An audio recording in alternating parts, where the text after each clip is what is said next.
Welcome back to Saturday Social, where we are joined by Robbie and Lyes, and of course our swanky new set, which we are liking the look of. Right, Joe, we're going to turn our attention to transfers now. There have been some big summer signings, and of course the transfer window is still open. It is, so we're putting Lyes under the spotlight here. Lyes, you're going to suggest one player that each club should sign before the deadline slams shut. Okay, so just a few days for Arsenal to sign.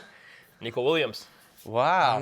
Okay, so a left winger, the priority, you think? It's tough for a club like Arsenal because the depth that they have at the moment, they've got two quality players in virtually every single position. But I did look at left wing and I thought to myself, as impressive as Jolis has been, I think that may be the one position you could argue Arsenal could add even more quality to realistically as well. Because you could always say a striker, this and that. But what about Julian Alvarez? That is being heavily linked. We saw the rumours really kick up a notch last night. It's tough though when the player doesn't want to join, right? He wants the Barcelona move.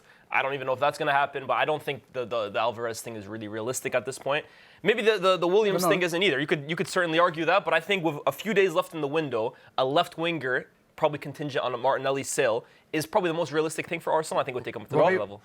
Yeah, Williams, he had a quiet season last year, but again, I thought he did really well when he came on in the final of the World Cup. Yeah. He's been quality over. I wouldn't be against that. Who would you prefer, Alvarez or Williams?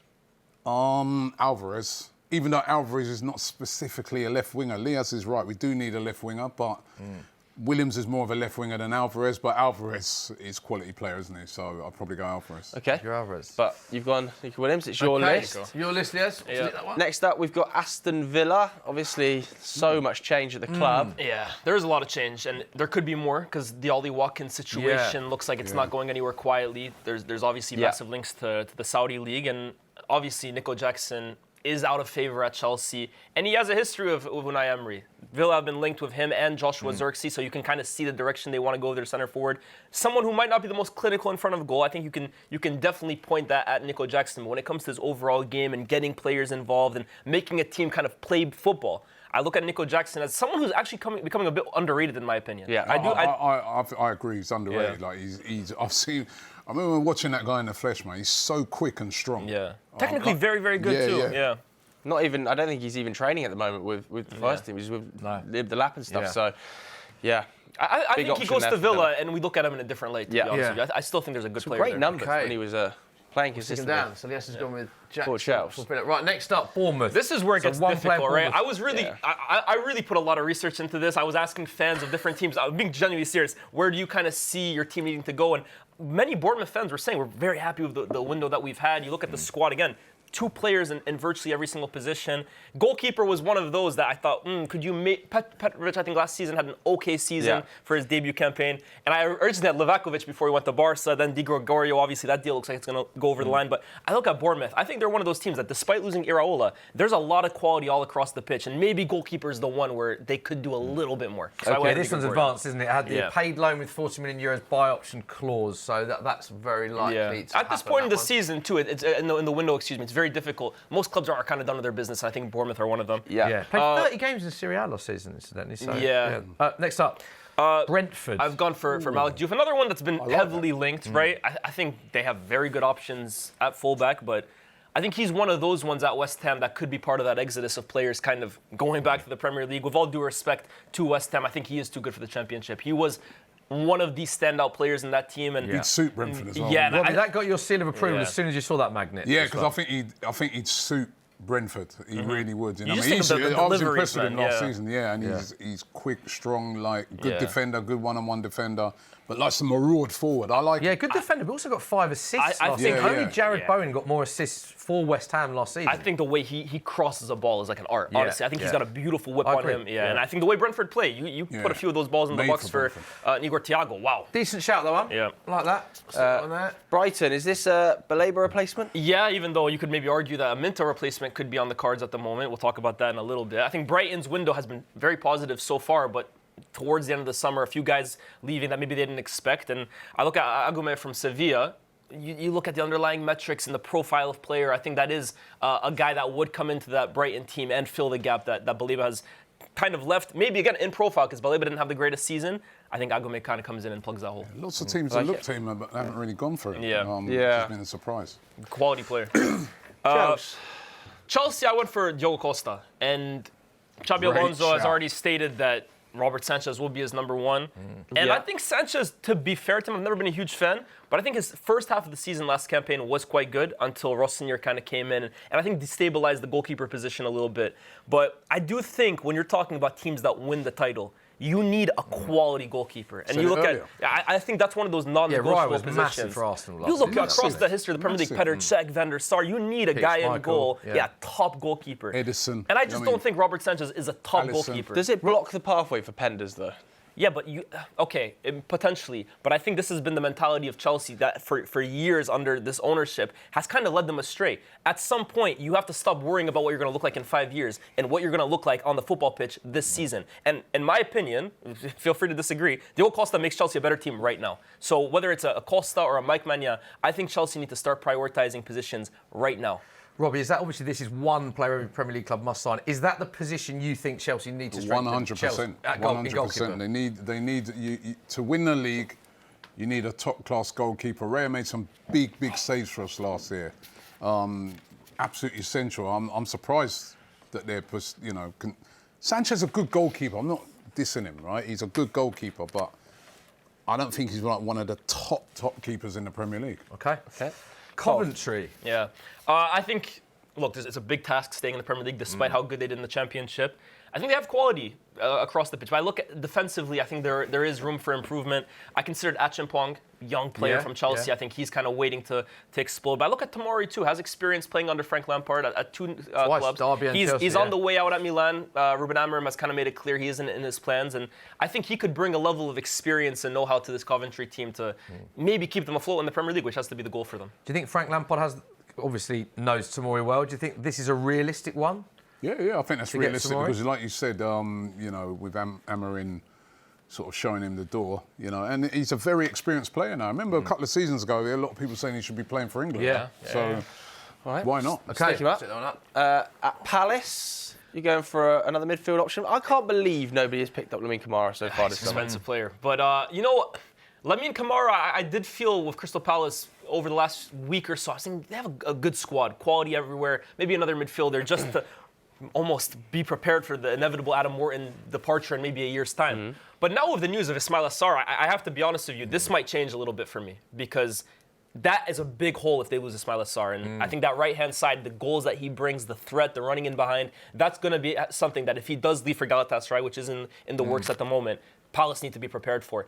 I almost think could an Ethan Nwaneri on loan for a season on that right-hand side or in that right pocket be something that just keeps them afloat for this season? I don't know what you think about that, a move for Nwaneri. Yeah, I think Ethan will go on loan. And listen, any team he goes to, he's going to improve. He's an excellent young player. They cannot afford to lose Ismaila Sarr. Yeah, I think to me, one of the most underrated players totally agree with that. in the Premier League. I'm surprised he had none of the big boys ain't come for him. He's quality. Yeah.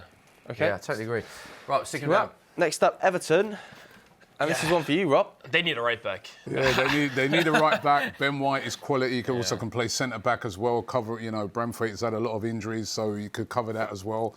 But I don't want Ben White to leave and go anywhere because I love him as a player. I love his character. I think he's a very, very important player for Arsenal. And I'm just hoping that he doesn't go. So you don't want him to go. What do you think will happen with Ben White, though? Because you have strengthened a lot in the defensive areas. Ben White started 9 Premier League games in your title-winning season, so he's obviously well thought of. He played last night, but there's a lot of competition for places now in the areas that he plays. Yeah, I think we'll keep him because, there's still the uncertainty over they don't want to rush Timber back.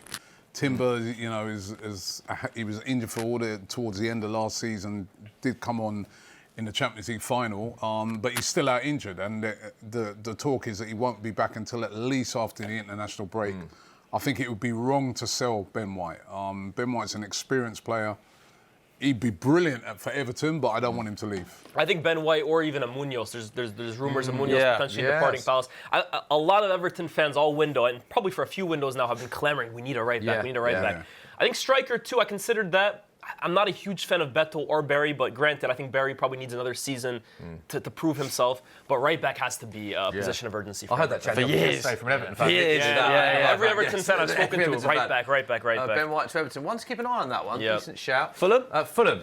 Fulham are really linked with Bellanova from Atalanta. Again, Fulham, I think, they've been very busy in the window, very active, obviously bringing a few of the Real Madrid lads over. And I think throughout the team, center back was another one of those positions I looked at because Issa Diop obviously left the club. But I look at right back with Castagne. He's linked with Everton as well, and Castagne. And I think right back is one of those positions where Fulham, I think, can target a bit more quality. And he's the man at the moment that is being heavily linked with it. I can completely understand why. Yeah, interesting to see how this one develops, actually. I'll stick that one down. You might have to take over for the Magnet place now, They've done a lot of gambling, I think. Fulham, yeah, on some of the players that they've lost. These players are talented that they're bringing in, but they're all inexperienced in most of them in the Premier League. There's I hear it. There's a level of excitement, though. I can't lie. Some of the players that they've brought in, Kevin, I think, is probably going to have a big season, too, for Fulham. He looked good in flashes. With Hull City, I went with Amora. I think at the moment, when I look at Hull, again, it's a big task staying in the Premier League, and they haven't done the most expensive business. But I think the one thing I look at Hull at the moment is a lack of pace. I think there isn't that explosiveness in the final third. They have decent wingers in Bellumi and Miller, but I think they're lacking a guy who can kind of be on the last line and run behind. And I've watched Amora for a few years. Isn't coming off his best season with Wolfsburg. I mean, previously in the previous seasons, he was a really hot name when it came to the market. But I think now he could be an opportunity for Hull as they look to really do what looks at the moment to be a tough task staying in the Prem. Yeah, big task. He provides goals, though. Goals and running in behind. That's Amora's game. Stick him up. Yep. And we'll come to Ipswich once you've placed that. Yep. And Ipswich are spending some money. They're closing in on Sunderland's record ever spend, which is over 160 million. I think they're close to 100. Which is always a risk for me. It's a risky strategy because although it really benefited Sunderland last season, I think we've seen in the past teams that have a huge squad overhaul Fulham coming up. That's the one. QPR, I always remember them too. Yeah. It can go either way. But basically 9 new first team players. Yeah. There's a lot of squad overhaul, and I think sometimes you want to keep a bit of the team that brought you up. Yeah. But Bril and Bolo, I think, would be a huge coup for them. I've seen a few links to him. Yeah. And Bolo hasn't become the player I think a lot of people thought he would be when he burst onto the scene. I think people were expecting much higher highs from him. But I still think Mbolo on his day is a real problem. And again, at the World Cup for Switzerland, gave teams a handful. He's a big threat up front, quick, strong, good eye for goal. I think if Ipswich managed to bring him in, that's a coup for me because even though he isn't the player maybe 10 years ago I thought he would become, he's still a real threat for defenses. I think the forward line's looking pretty threatening with Maeda up there as well. That was a good value signing. I think Abdul Fattah I think Mbolo would be a coup for them. Mbolo through the middle there too. His goals at least. I certainly feel Ipswich is still going to continue as well with the way they're going with regards to spending. Let's come to Leeds. This is a good shout from Leeds as well, by the way, because I've been talking about Zian Fleming for a while. For me, he's a Premier League player. I feel, I know it's your list, but I feel like with Zian Fleming, because he was at Burnley, people they didn't really watch him week in, week out and understand actually the talent he has. He's got double digits for Burnley in a disappointing season for them in the Premier League. He's already scored, I think, 3 goals this season. I don't know if you watched the West Ham game, but it was influential in everything they do. He, for me, is a Premier League player. I 100% agree. I was raving about this guy last season. I think he was one of the most underrated strikers in the Premier League. Totally agree. His finishing catalogue is tough. Yeah. And how he's stayed in the championship to this point, I think a lot of teams are overlooking him. With all due respect to Everton's strikers at the moment, I think Zian Fleming is better than both of them.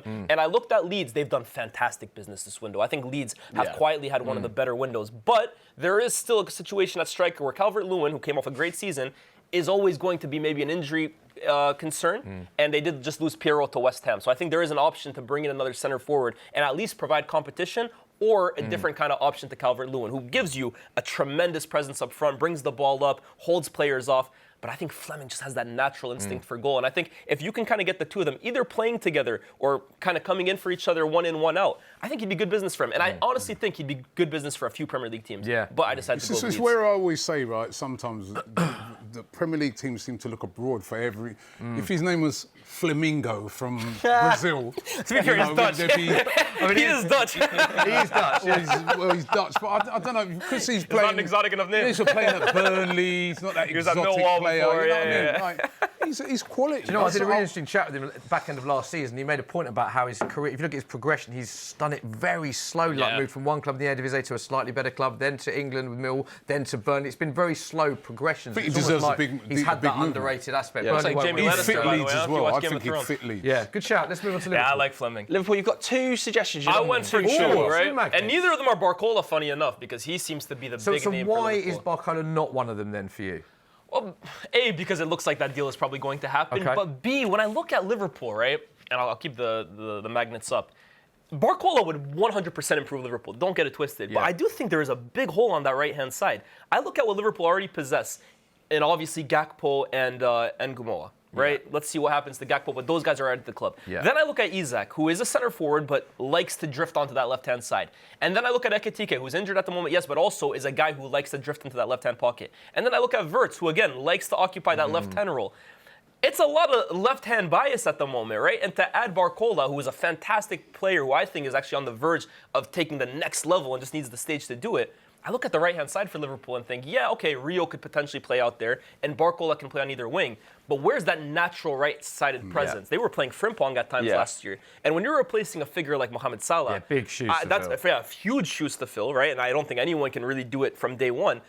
But I do think there has to be more of a focus on that right-hand side. And that's why I originally had Mbaye, because I think out of him and Barcola, he's maybe the one that might go a little under the radar. But now the Minte links, I think, are really, really interesting, because this is a natural right-sided player, a guy who's left-footed, cuts in, can go on either side. And we were talking about Minte. Didn't have the greatest season for Brighton, similar, in fact, to Baleba.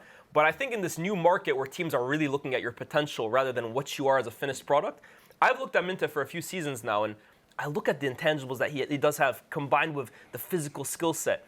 And he reminds me of a Klopp Liverpool kind of player, right? When you're thinking of the way Liverpool played under Klopp, on the last line, pressing from the front, running at players, he feels like he was born to play for Liverpool. And it does feel a bit more of the business they were doing 3-4 years ago rather than maybe the business they've done the last 2 seasons. And despite the poor season, I actually think he'd be a top signing for Liverpool. Yeah, I think you look at what Iraola's done with the wingers he's worked with as well in the Premier League and over the last few campaigns. Exceptional. Exceptional. So we'll go with Minter, but I think Mbaye as well, too. Massive, massive talent. Yeah. Man City? This was tough, but I went for Bouzidi. Now, Bouzidi is 18 years old. He's not the finished article. He's a top talent. But I think it would be very harsh or it'd be tough for him to come into the Premier League on day one and really fill the shoes of maybe the best midfielder on the planet. Does he have to, though? If the fee is the reported, close to 100 million euros, is there a demand on him from day one? There is a demand naturally from fans because of that price tag, but at the end of the day now, the market is gone mad. Yeah. And I think for Bouzidi and for Manchester City, they need to concentrate on the fact that they're signing a player that, yes, can contribute now. I'm not saying Bouzidi will not play a minute for Manchester City. He showed at the World Cup. He's capable of playing against the best midfields. But they need to think, in my opinion, how can we build the next great Manchester City team? Because at the moment, we're living in the Arsenal era. How do you now create the next team that can challenge Arsenal? And you need to start looking for players in that age gap of 18 to 22 years old that can grow into a team that in a few seasons you're looking at City and saying, wow, they look back to their best. And this guy, yes, he might not be the finished product right now, but I know what I'm watching of Bouzidi. This is a top prospect that I think, if managed correctly, can become one of the best midfielders in the world. You're right in what you're saying about the bit of a transitional period for Man City. Enzo Fernandez, what do you make of this one, Robbie? Linked with he's Man played, City. Do you expect that one to happen? I think it will happen. He's played under Maresca, isn't it? Maresca really likes him. Listen, he had a really good season last year, Enzo Fernandez. Maybe not so in the World Cup. He lost a few friends in the World Cup, but he is a top player. You know what I mean? But the price is crazy, but he's played under Maresca. Maresca knows him, so it makes sense. OK, let's go on to your beloved Man United's. Yes? Yeah. Would have been a midfielder before the Baleba news obviously broke. But now I think you look at that midfield for United, it looks set, it looks healthy. And I think you have to look now at other positions. And United's back line will probably be something they prioritize more next summer. But I think if there's an opportunity to bring in a left back, especially one of Lewis Hall's quality right now, you have to go for it. There's been links to Balde as well, too. But I think with Luke Shaw at the moment, he actually probably had one of his better seasons last year, played every single game, but you have to now look for the next one up. And I look at Lewis Hall. This kid is quality. So great good. Player. You don't want Newcastle to have any players left. Yeah. Well, speaking of Newcastle, they can have Nico Gonzalez. There you go. Thank you for the segue. Nico Gonzalez, Manchester City. Interesting one. Yeah, I feel bad for Nico Gonzalez because I actually think last season when he was filling in for Rodri, I thought he did a really good job. And since Rodri came back, he obviously hasn't had a shout. Maresca doesn't seem to be a huge fan of him. I think he's a very, very good player, Nico Gonzalez. 42 appearances last season, 17 Premier League games he started. So but I think probably all 16 of the 17 minimum were probably in the first half of the season. Once Rodri came back to the bench you go. But I'm a big fan of Nico Gonzalez, and I think he'll fill in the shoes of a Bruno G as good as he can, I guess. Yeah. Nottingham Forest, interesting shout. Liam Delap. That'd be fascinating to see what happens with Liam Delap. You think Forest is the best fit? I think there's a few clubs similar to Fleming. I think he could go to Everton. I think he could go to Leeds. Look, I came on this show a year ago, or 2 years ago rather, very high on Delap, and it kind of came back to bite me. I was saying this guy, I think he could be maybe a potential Kane successor. I think you said Harry Kane replacement. I said successor. I said successor. You see how quick he jumped on my hot take earlier on? That's why I don't do hot takes anymore. Yeah. But no, I still believe. Oh, Robbie, didn't you say Zubimendi? Yeah, look. That's 2 years ago, You man. said that, Delap. I said he could be where did Haaland come from? I said he could be a potential successor in the England team. Now, obviously, since he joined Chelsea, it hasn't worked out. But I still believe in Delap. I think maybe it's not the right move at the right time. But I think for a club like Forest, Igor Jesus was very good for them in the Europa League, but Premier League struggled a bit more. I think he gives them a different option. And I'm still a believer in Liam Delap. I'm not ready to jump off the train. Off the Ipswich season, he did have a good season for Ipswich prior to that. See how easy it is to laugh, man. Come on. No, to be fair, right, sometimes you need a club that fits you, right? And I mean, there's too much pressure on him at Chelsea. You know, you're going into the shoes of big strikers that they've had in the past, so. Yeah. Okay, Sunderland. Anis Hadj Moussa. I think Sunderland have had a quiet window in comparison to last season, but I look at the right-hand side, maybe the one position where they could look to add a bit more quality. Hadj Moussa has been a really good player for Feyenoord for a few seasons, plays for the national team too for Algeria, so I've watched quite a bit of him. Very tricky winger, can really hit strikes with his left foot. Bit raw, but I think he's a top talent. This last one. Come on, bit of time in this one. Now we go to. Oh, that's why you rushed me on Sunderland. I'm sorry, Sunderland fans. He gave me the nod. He said, "Yeah, let's get the Spurs, please." The mighty Victor Osimhen to Spurs. Wow. Spurs fans would love to see this happen. Do you think this will happen? No. No. So why do you... Because it's what you need. It's not what you're going to get. Okay. Victor Osimhen. I just think Spurs, for as much business as they've done, are still lacking a top number 9. And I like Solanke, and Marmoush isn't really a natural number 9 for me, although he can kind of fill that gap. Yeah. But if you guys were to get a Victor Osimhen, there have been rumors. I have read some things about his dream is to come to the Premier League. He's been linked to you guys. Yeah. But I think Osimhen's one of those players that every time I come on the show and you guys ask me to do one player every club should sign, I've linked him to Chelsea, I've linked him to United. You have linked him to a lot of clubs in the past. I'm a huge fan of this guy, just because I think he goes so under the radar over in Galatasaray. The guy is a handful. He scores goals. He's a physical presence. And I imagine if he could go to Spurs and you surround him with the players you have, that could be the final piece of the jigsaw for De Zerbi. Yes, I love it. It's a great ending. But it's not going to happen. Victor Osimhen to Tottenham. Love it. He can come back. Dreaming is free, man. Dreaming is free. He's not, though. So there is confirmation of Lyes' suggestions for one player each club should sign before the transfer window slams shut.